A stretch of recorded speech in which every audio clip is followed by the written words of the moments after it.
ದಯಪಾಲಿಸು ಈ ಬಾಳನ್ನು ಬೆಳಕಾಗಿಸು ಹೇ ಶಾರದೆ ದಯಪಾಲಿಸು ಈ ಬಾಳನ್ನು ಬೆಳಕಾಗಿಸು ನಾಳೆಗಳ ದಾರಿಯಲ್ಲಿ ನಂಬಿಕೆಯ ನೆಲೆಯಾಗಿಸು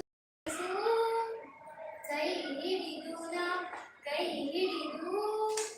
ನಾವಾಡೋ ಪದ ಪದದಲ್ಲೂ ಸಂಚರಿಸು ಹೂವಲ್ಲಿ ಜೇನು ಗುಡಿ ಕಟ್ಟದೇನು ನೀರಲ್ಲಿ ನೀನು ಅಡಿ ಮುಟ್ಟದೇನು ಆ ದೈವದ ಎಲ್ಲಾನು ಹೇ ಶಾರದೆ ದಯಪಾಲಿಸು ಈ ಬಾಳನ್ನು ಬೆಳಕಾಗಿಸು ನಾಟ್ಯ ಅನ್ನೋದು ನಾದ ಅಂತರಂಗ ತಾನೆ ನಾದ ಅನ್ನೋದು ಭಾವ ಅಂತರಂಗನೇ ಶಿಲೆಯಿಂದ ತಾನೇ ಕಲೆಗೆ ಮಾತಿ ಕಲೆಯಿಂದ ತಾನೇ ಶಿಖರಿಂದ ತಾನೇ ಭಾರತಿ ಪ್ರತಿಯೊಂದರಲ್ಲೂ ಅವನಾನತಿ ಒಲವಿಂದ ತಾನೇ ಸುಖ ಸಮ್ಮತಿ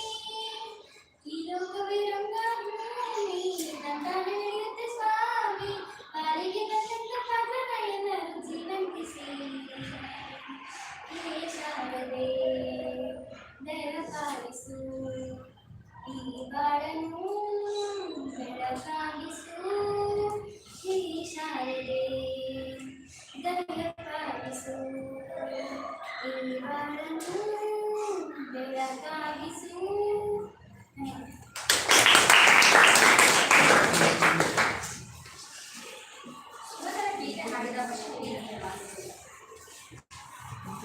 ಇಂದು ನಾನು ಕನ್ನಡ ವಿಭಾಗದ ಮುಖ್ಯಸ್ಥರಾದ ಕುಮಾರಿ ನಾಗರತ್ನ ಡಿಗ್ರಿ ವಿದ್ಯಾರ್ಥಿಗಳಿಗೆ ಮಾರ್ಗದರ್ಶನವಿದ್ದರು.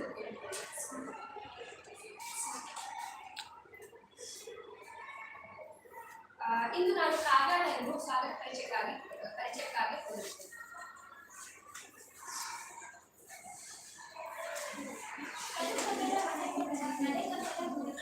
ಎಲ್ಲರಿಗೂ ನಮಸ್ಕಾರ.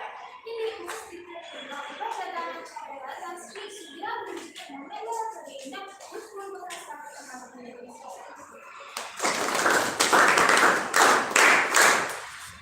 ಈ ಕಾರ್ಯಕ್ರಮದಲ್ಲಿ ಉಪಸ್ಥಿತರಿರುವ ಕನ್ನಡ ವಿಭಾಗದ ಮುಖ್ಯಸ್ಥರಾದ ಕುಮಾರಿ ನಾಗರತ್ನ ಡಿಗ್ರಿ ಅವರಿಗೆ ತುಂಬ ಹೃದಯದಿಂದ ಸ್ವಾಗತವನ್ನು ಕೋರುತ್ತೇವೆ. ಹಾಗೆಯೇ ಇಲ್ಲಿ ಉಪಸ್ಥಿತರಿರುವ ಎಲ್ಲ ಶಿಕ್ಷಕ ಮತ್ತು ಶಿಕ್ಷಕರಿದ್ದರ ನಿಮ್ಮಲ್ಲಿ ಸ್ವಾಗತ.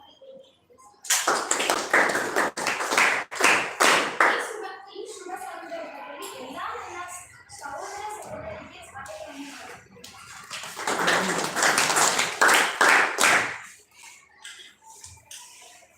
ಧನ್ಯವಾದಗಳು. ಇಂದು ಕನ್ನಡ ವಿಭಾಗದ ಮುಖ್ಯಸ್ಥರಾದ ಕುಮಾರಿ ನಾಗರತ್ನ ಡಿಗ್ರಿ ಅವರಿಗೆ ವಿದ್ಯಾರ್ಥಿಗಳಿಗೆ ಮಾರ್ಗದರ್ಶನವನ್ನು ನೀಡಲು ಕೋರುತ್ತೇವೆ.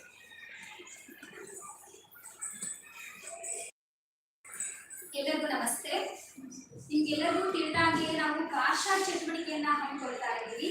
ಈ ದಿನ ಶುಭ ಸಂದರ್ಭದಂದು ಇಂದಿನಿಂದ ನಾವು ಭಾಷಾ ಪ್ರಾರಂಭೋತ್ಸವವನ್ನ ಮಾಡ್ತಾ ಇದ್ದೀವಿ. ನಿಮ್ಮೆಲ್ಲರಿಗೂ ಗೊತ್ತಿದೆ ಭಾಷೆ ತುಂಬಾ ಮುಖ್ಯ ಅಂತೇಳಿ. ಅದರಲ್ಲೂ ಮಾತೃಭಾಷೆ ಅಂದ ತಕ್ಷಣ ನಮ್ಗೆ ಎಲ್ಲಿಲ್ಲದ ಪ್ರೀತಿ ಅಕ್ಕರೆ ನಮಗೆ ಗೊತ್ತಿಲ್ಲದೆ ನಮ್ಮ ಮುಖದಲ್ಲಿ ನಗು ಬರುತ್ತೆ ಅಲ್ವಾ. ಆದ್ರೆ ಆ ಭಾಷೆ ಎನ್ನುವಂಥದ್ದು ಎಷ್ಟು ಸುಂದರವಾಗಿರ್ಬೇಕು ಕೇಳುಗರಿಗೆ, ಮತ್ತೆ ಅದನ್ನ ಮಾತನಾಡುವಂಥವ್ರು ಎಷ್ಟು ಹಿಂಪಾಗಿ ಮಾತಾಡ್ಬೇಕು ಅನ್ನುವಂಥದ್ದನ್ನ ನಾವು ಗೀತೆಯಲ್ಲಿ ಕೇಳ್ಕೊಂಡ್ವಿ ಅಲ್ವಾ. ಶಾರದಾ ದೇವಿಯ ಆಶೀರ್ವಾದ ಇದ್ರೆ ನಮ್ಮ ಭಾಷೆ ತುಂಬಾ ಸುಂದರವಾಗಿರುತ್ತೆ ಅನ್ನೋದಕ್ಕೆ ನಿದರ್ಶನವಾದಂತ ಒಂದು ಗೀತೆಯನ್ನ ಕೂಡ ಕೇಳಿದ್ವಿ. ಅದೇ ರೀತಿಯಾಗಿ ಪ್ರತಿ ತಿಂಗಳು ಕೂಡ ನಾವು ಏನ್ ಮಾಡ್ತಾ ಇದೀವಿ, ಒಂದೊಂದು ತರಗತಿಯನ್ನ ಭಾಷಾ ಅಭಿವೃದ್ಧಿಗೋಸ್ಕರ ಒಂದು ಚಟುವಟಿಕೆಗಳನ್ನ ಮಾಡ್ತಾ ಇದೀವಿ. ಇಲ್ಲಿ ಭಾಷಾ ಅಭಿವೃದ್ಧಿ ರೀತಿಯಾಗಿರುತ್ತಂದ್ರೆ ಇದು ಸಂಪೂರ್ಣವಾಗಿ ನಿಮ್ಮನ್ನ ಒಂದು ತೊಡಗಿಸುವಂತಹ ಪ್ರಯತ್ನ ಇರುತ್ತೆ. ಯಾಕಂದ್ರೆ ನೀವು ಭಾಷೆನಲ್ಲಿ ಬೆಳೆಯುವಂತ ಸಂದರ್ಭದಲ್ಲಿ ಭಾಷೆಯ ಪ್ರೌಢಿಮೆ ನಿಮ್ಮಲ್ಲಿ ಹೆಚ್ಚಾಗಬೇಕು.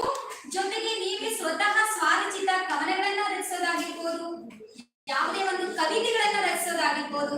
ಆ ಒಂದು ಕವಿತೆಗಳನ್ನ ಕವನಗಳನ್ನ ರಚಿಸಬೇಕಾದ್ರೆ ನಿಮ್ಮಲ್ಲಿ ಭಾಷಾ ಪ್ರಭುತ್ವ ಬೇಕು, ಜೊತೆಗೆ ಭಾಷಾ ಭಂಡಾರ ಕೂಡ ಬೇಕು, ಶಬ್ದ ಭಂಡಾರ ಕೂಡ ಬೇಕಾಗುತ್ತೆ.